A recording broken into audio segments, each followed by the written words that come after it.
Hey everybody, it's been a while. But anyways, in today's video, I'll be showing you guys a review on the newest Safdie movie, Marty Supreme, starring Timothée Chalamet. In my personal opinion, it's an amazing movie and a good time. I've been dying to watch this movie ever since it first got announced in 2024 and the set photos leaked. I still remember when it was filming and I saw the casting announcement. I thought this was one of the most interesting casting decisions I've seen in a very, very long time. So yeah, even with all the drama going on, I still do think it's an amazing movie. I try my best to separate the art from the artist, but it's still pretty hard to do in this case. I mean, what happened in 2017 was just unacceptable, and I think Josh Safdie should be held accountable for what happened to that girl. But yeah, on December 25th is when Marty Supreme came out, and I was going to go on the 25th, but at that time I was in a different country, seeing my family for celebrating Christmas, so I wasn't able to really do that because in that country they didn't really speak English, so the movie wasn't available in English. Then I came home around January, so then I was going to go on Monday, January 12th. I was on my way to the theater, and my friggin' car broke down, man. So I tried again on Thursday, the 15th, but I had a huge test coming up on the next day, so I had to go study. But what's ironic about this entire situation is that I didn't even study, and instead I watched a different Chalamet movie, Bones and All, which I gave an 8 to 8.5 out of 10. It was pretty good. I enjoyed it. But yeah, finally on the 16th, I went on Friday. Yeah, Friday the 16th, I went to go watch it, and it was just amazing. I really loved this movie, and for me personally, it was pretty relatable because honestly, some of the things, I'm ashamed to kind of say it, but some of the things in this movie that he said, I've honestly said it to my family, and watching this movie just made me think back about all these things I say. I'm like, yeah, that was pretty terrible what I was saying. But yeah, anyways, all of these delays that happen because of car problems or out of country just made the movie better because it really showed me delayed gratification, if that makes sense. But yeah, anyways, let's just get right into the review. And very big spoilers ahead, so go watch the movie, come back to the video, or maybe by the time this video is out, it will already be out on streaming or Blu-ray. So yeah, go watch the movie first, please. The movie follows a young Jewish New Yorker, played by Timothée Chalamet, named Marty Mauser, set during the 1950s right after World War II, and Marty's dream is to become a ping pong champion, and this little dream of his, not a little dream, a big dream of his, leads him on a journey all across the world, and New York, he goes to London, he goes to Japan, and all kind of places. He's characterized as a very hustly type of person, a very manipulative type of person throughout the entire movie. He hustles, he scams, and he manipulates people. He sprays gasoline on some guys. But yeah, throughout the movie, he found out, and around the beginning of the movie, his girlfriend actually got pregnant. So throughout all this hustling, all this scamming, all this lying, he has to, at the end, settle down and finally accept the responsibility of raising a child. Because in the beginning of the movie, it is shown that Marty never actually grew up with a father. So he does not want the same fate to happen to his, I think, son or daughter. Yeah, it's daughter. I just checked right now. Alrighty, time to talk about acting performances. Sorry if I'm not really good at identifying performances, because to me, I've never really had much practice with acting or performing in front of people. I've only done public speaking, but this is my interpretation of the acting and performances all throughout the movie. So the performances by everyone, to me personally, they were all pretty good. I didn't really notice anybody out, like any odd ones out, except for Tyler, the Creator, because it kind of took me out. A movie set in the 50s having Tyler, the Creator, who is a very prominent figure, especially right now in the music industry. So yeah, it kind of took me out of the immersion of the movie. But yeah, even by people who I did not expect who can act, like Tyler, the Creator, and specifically Kevin O'Leary, I did not expect them to act as good as they did. That to me just shows how good of a director Safdie is by being able to get these performances out of these non-professional actors. To me, I think it is genius, the casting decisions, because he doesn't have to waste time in exposition for characters, because we already know these people, we already know how they are, especially, specifically for O'Leary's character. This is genius casting, because he embodies the hard businessman in capitalism, and that's just how he is in the movie. He's the brick wall for Marty, because Marty's broke, and he's the one obstacle is money, and he needs these people. So, yeah, just like in real life, in Shark Tank, these people are broke. They need money for their products. So I think it's genius casting for casting him, even if he's not the greatest person. But, yeah. Also, Timothy Chalamet. Oh my god, what a performance. An amazing performance. Just like I said earlier, the casting was genius. Like, Timothy Chalamet is like one of the most hungry people for an Oscar I've seen in a while. I've not seen somebody this hungry in a while for an Oscar. So, yeah, just like in the movie, he's super hungry for the ping pong title.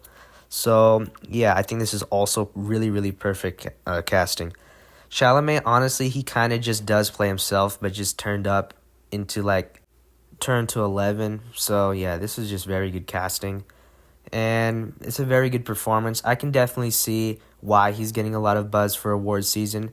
To me, he's giving me a lot of Paul Newman vibes, especially from the movies The Hustler, The Color of Money, The Sting. Very, very reminiscent of him. I can definitely tell that they were inspired. And I don't know if this is true or not, but I read that Josh Safdie and Timothy Chalamet rewatched The Hustler and The Color of Money to be inspired for this movie. So overall, the acting, the performances, the cast, I thought it was very, very good. Now for the story. For me, it was fast, it was interesting, the pacing was good, had a couple twists and turns. The pacing was very reminiscent of Uncut Gems and Good Time, which I liked because it didn't deviate from the Safdie style. I really like those type of fast-paced, anxious, stressful movies. I think they're pretty good. I like these type of movies because the story usually feels grounded and realistic, which I like. I used to really love sci-fi movies, but now I'm not as huge of a fan because I think these movies are just way better. In my opinion, my favorite part of the story or the movie was definitely when Marty meets up with Wally for the first time after escaping the cops and his uncle. And I thought that was very good because I really liked the friendship, the chemistry between Chalamet and Tyler, the Creator, was crazy good. And then they walk into that bowling alley with the ping pong table and they're like scamming all these guys. Oh my god. And then they go into the car with the dog and they start counting the money. Then the dudes come and just start trying to take the money. Then Chalamet throws the gasoline all over him. And then I think one of the wires break and everything gets lit on fire. Oh my god, I knew at that moment I was watching a masterpiece because that was just an amazing scene, amazing set piece. Definitely by far my favorite part of the movie. Oh, and I didn't even mention the bathtub scene. Holy, that was crazy. I knew this was going to happen because I got this spoiled. But I remember the theater, everybody was releasing audible gasps, which was pretty cool to see in real life. Now I'm going to talk about the ending. For me, I did really like the ending because it can be interpreted in so many different ways. But to me, the ending was that Marty Mauser was crying tears of joy and sadness at the same time, which both can be true. He was crying tears of joy because his daughter was born, and sadness because he had to give up this hustling, scamming type of life. He's no more lies, no more hustling, no more scams. He has to be there for his kid. Like I said earlier, his father was not around for him, so he does not want the same fate to happen to this kid or to his daughter. I also think he was crying tears of sadness, not just because he had to give up this old life, but he was reflecting on what happened. You can see at the end, they lock eyes with each other, and they kind of realize the baby stops crying and Marty stops crying at the very same time. So I think Marty was definitely reflecting on all the things he has done, and he realizes this is enough. There's enough madness, there's enough craziness in his life. He's done with the chaos. And for me personally, it takes a very big person to realize that he has responsibility now. He has things to do. He has to take care of this kid. Obviously, they're not going to make a Marty Supreme sequel, but after the ending, from what I understand, is I think he took over his uncle's shoe business and he expanded it. And I also think he sold the orange ping pong balls from earlier that obviously they fell out the window. But I do think that he did really believe in the orange ping pong balls, and I do think he became successful with that. And maybe after his daughter got more grown up, maybe he went back to doing ping pong tournaments and stuff. But yeah, that's what I think happened after the ending. Now we're on to cinematography. I thought the cinematography was very close and claustrophobic, but that was definitely on purpose because they really wanted to promote this anxious, nervous, stressful style of filmmaking, which I really, really like because for the vibe they were going for, this was absolutely perfect, and it really did make me feel anxious about what's going to happen next to the story. It kept me thinking, you know what I mean? And with the style of filmmaking, there was a lot of close-ups and medium shots used, and I really like that because, like I said, it's supposed to be very claustrophobic. You're supposed to feel like you're right there next to Marty or next to Gwyneth Paltrow's character or something like that. Now, because of this style of filmmaking, of the amount of close-ups and medium shots, it makes all these wider angle shots way, way, way more memorable, like the ending in Japan or the championship in London, or my personal favorite shot of the film was the used car lot when Marty and Odessa Zion's character was running scams with the guy and his dog. So yeah, that was definitely my favorite shot, or my favorite still in the movie, because oh my god, what a beautiful shot. And if you look into the story, I heard the production designer, they were looking for a diner, but they were not able to prepare a diner fast enough. So the production designer came up with an idea to make a used car lot, and worked perfectly. Perfectly. Honestly, I really wasn't expecting the Marty Supreme score to be as good as it was. I'm really surprised they did not get nominated for an Oscar for Best Score. But yeah, that's just my opinion. And I thought interweaving the 80s score plus a 50s time period was just not going to work. Honestly, I had zero faith in this. I thought it was going to be something weird. But yeah, I think the use of music was very good, especially Everybody Wants to Rule the World and Forever Young, just perfectly placed into that movie. It really felt like it belonged there, you know? Honestly, I'm really tempted. I'm really tempted to just buy the vinyl for the Marty Supreme score. Like, I don't even own a record player. I've never bought a vinyl in my life. And it's like $40, and I'm just really tempted. But honestly, when it comes out on Blu-ray, after I buy the Blu-ray disc, if I like the movie enough again, I'll buy the vinyl, and I'll buy a record player, and I'll do a whole review on it. You know what? I'll do that. But yeah, let's see what's going to happen.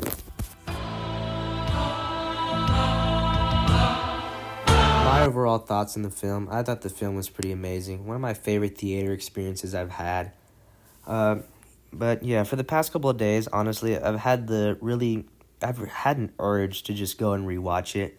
I don't think it's worth it because I'm going to go buy it on Blu-ray, so I can wait until then. I thought the movie had the perfect blend of action and drama and comedy.